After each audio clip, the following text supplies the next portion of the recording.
ஆன்மீக சிறுகதை. தலைப்பு: சாமி வந்த சைக்கிள்.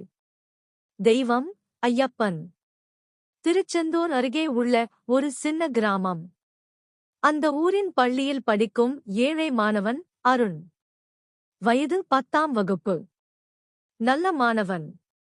ஆனால் அவன் மனதில் ஒரு ஆசை, நானும் ஒரு சைக்கிள் வாங்கணும். பள்ளிக்கு சுருக்கமாக போகணும். பிறகு அம்மாவுக்கு இரவு பட்டறைக்கு போக உதவணும். தான் அப்பா இல்லை. அம்மா பட்டறையில் வேலை பார்த்து வைக்கிறாள். அருண் வழக்கம் போல சாயங்காலம் பள்ளிக்குப் பிறகு அருகிலுள்ள ஐயப்பன் கோவிலுக்கு போய்விட்டு வருவான். அதுவே அவனுக்குள் ஒரு அமைதி. ஒரு நாள் கோவிலில் நின்றபடியே அவன் கூறினான், ஐயப்பா, ஒரு சைக்கிள் வேண்டும்.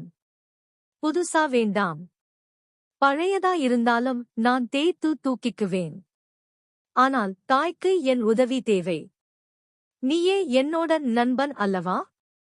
சொல்ல வேண்டுமா? அந்த நள்ளிரவு கனவில் ஒரு குரல் கேட்டது.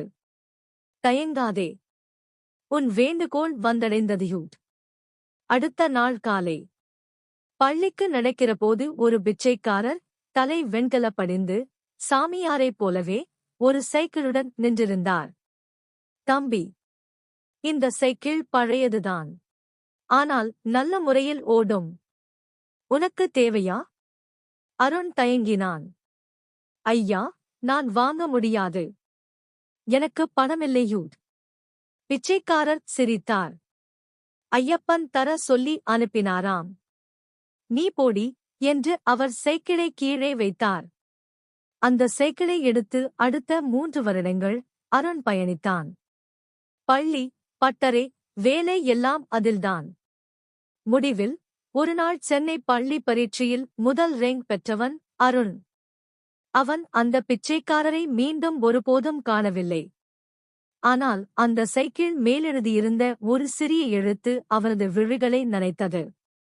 சுவாமியே சரணம் ஐயப்பாயு. கதையின் சாரம்: தெய்வம் நேரடியாக வராது.